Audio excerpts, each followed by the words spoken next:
Como é feita a medida ou como são feitas as estimativas da evapotranspiração? É isso que vamos tratar nesse vídeo, a segunda parte sobre o assunto. O balanço hídrico das culturas agrícolas é uma forma de medir a evapotranspiração em campo. O balanço hídrico trata da contabilização das entradas e das saídas de água em um volume de solo conhecido. Vejamos aqui nesse esquema. Nós temos nesse volume de solo a representação das entradas e das saídas de água. Quais são as entradas de água no sistema? Precipitação, irrigação e também a ascensão capilar, a água que vem dos horizontes mais profundos e fica disponível para as raízes.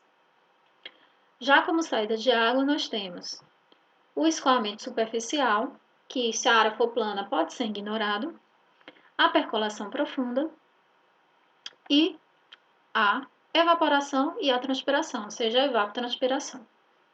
Portanto, o princípio do balanço hídrico é que, se for possível medir as entradas de água em um ambiente controlado, é possível então obter a saída de água, que é a evapotranspiração.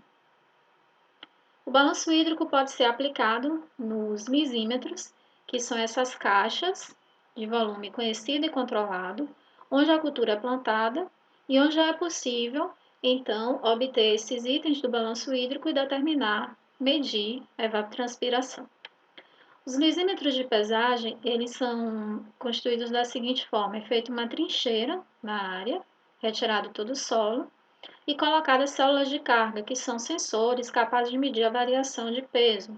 Sobre eles é colocada a caixa, o lisímetro, que vai receber o solo novamente retirado dessa trincheira, e no qual a cultura vai ser estabelecida. Então, nesse lisímetro é colocado sensores de umidade do solo, é um ambiente controlado onde não vai haver infiltração, percolação, nem escoamento superficial. Então, sabendo-se quais são as entradas de água, que é a precipitação ou irrigação, a variação de peso registrada está relacionada com a perda de água por evapotranspiração. Esse método é um método padrão, método utilizado em pesquisas. A dificuldade dele, que é um método pouco operacional para uma empresa agrícola, e requer um certo conhecimento teórico e é um método caro. Um outro método para determinar são esses métodos micrometeorológicos, como o de covariância dos turbilhões, em que esses sensores aqui são instalados em campo e eles vão medir as flutuações no campo do vento e as flutuações de vapor d'água, são esses sensores aqui, e a partir daí é obtido então os fluxos e a evapotranspiração, os fluxos de calor e evapotranspiração. São métodos de grande acurácia, muito utilizados em pesquisa, porém caros, e tem uma complexa análise de dados. Da mesma forma, os métodos de balanço de energia, lembrando que o saldo de radiação é dividido naqueles três fluxos: fluxo de calor no solo, fluxo de calor sensível e o fluxo de calor latente, que é energia para a evapotranspiração. Então, obtendo as medidas desses fluxos, é possível, então, ter a evapotranspiração daquela área. Também, para implementar esses métodos, como o método do balanço de energia pela razão de Bauer, que a gente está vendo aqui uma foto com uma instalação com sensores, é preciso ter um conhecimento de micrometeorologia e também esses sensores são muito caros. Então, esses métodos que nós citamos de medidas, eles são pouco viáveis operacionalmente para uma empresa agrícola e são utilizados mais em pesquisa. E também métodos a partir de sensoriamento remoto.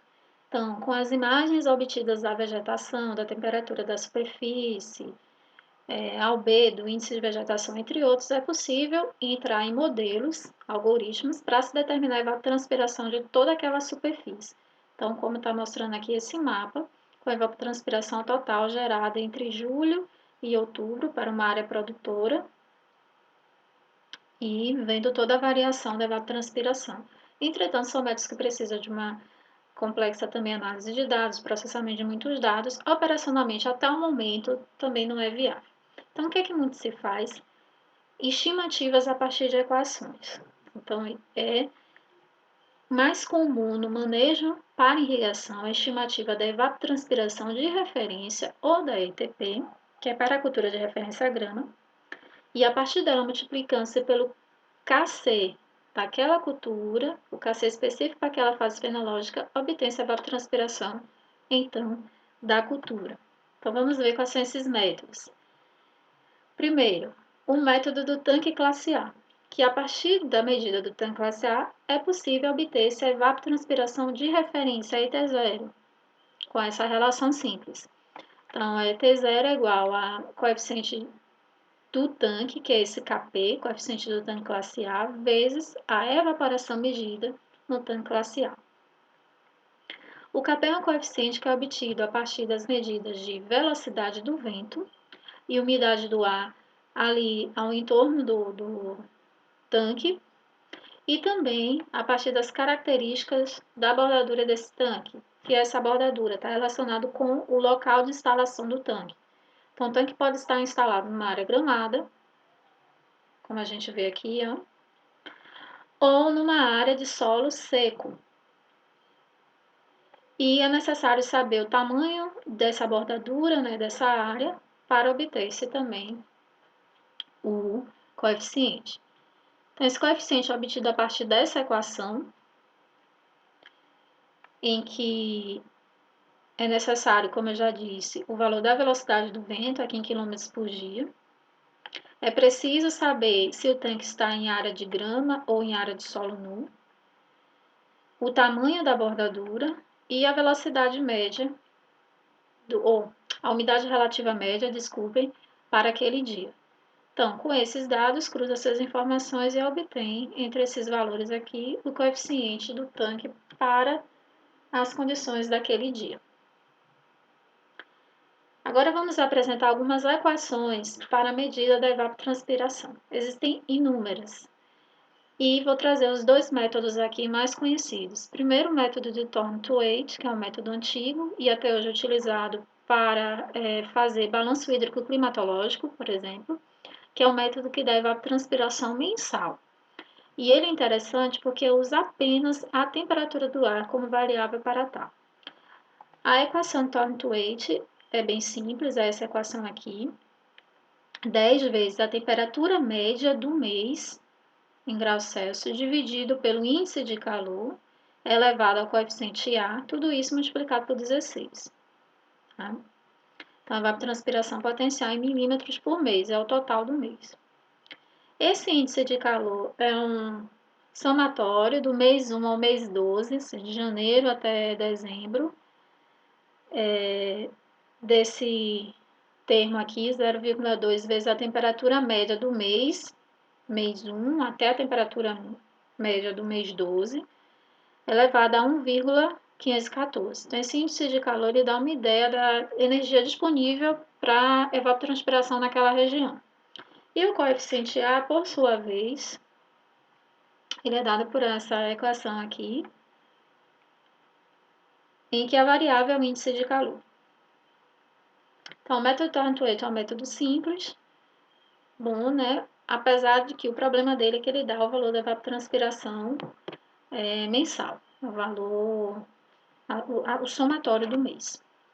É o seguinte, esse ETP minúsculo aqui, ele representa o total mensal para um mês de 30 dias com um fotoperíodo médio de 12 horas. E nós sabemos que nem todos os meses têm 30 dias e fotoperíodo também, médio daquele mês, pode variar.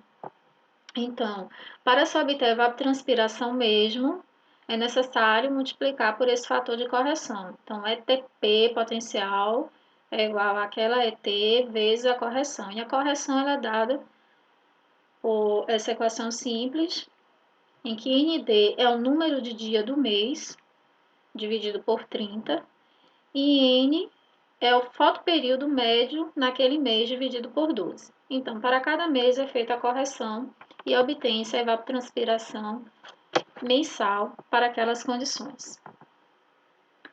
Então, apesar de toda essa simplicidade, o método Thornton-Waite tem algumas dificuldades por dar o valor mensal. E agora vamos apresentar o chamado método padrão, que é a equação FAO Payment Montif, que está disponível no Manual 56 para irrigação e drenagem da FAO. Essa equação é considerada padrão, porque ele é um método que envolve as informações sobre a aerodinâmica da superfície de referência, que é a grama, informações sobre o balanço de energia, porque pede o saldo de radiação e envolve todos os elementos meteorológicos que concorrem para a evapotranspiração. A equação é essa aqui, é ET0. E nessa equação nós temos como variáveis o saldo de radiação, Rn, fluxo de calor no solo, o gama, que é o fator psicrométrico, T, temperatura média do dia, o 2 é a velocidade do vento a 2 metros, médio também para aquele dia, ES, pressão de saturação de vapor d'água, e EA, pressão atual de vapor d'água, também valores médios para o dia. E aqui, essa equação, portanto, ela envolve todos os elementos responsáveis por determinar a evapotranspiração.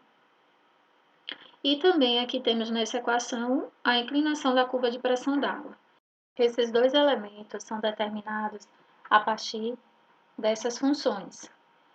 A inclinação da curva de pressão de vapor d'água, dependente da pressão de vapor d'água, de saturação e da temperatura média do ar.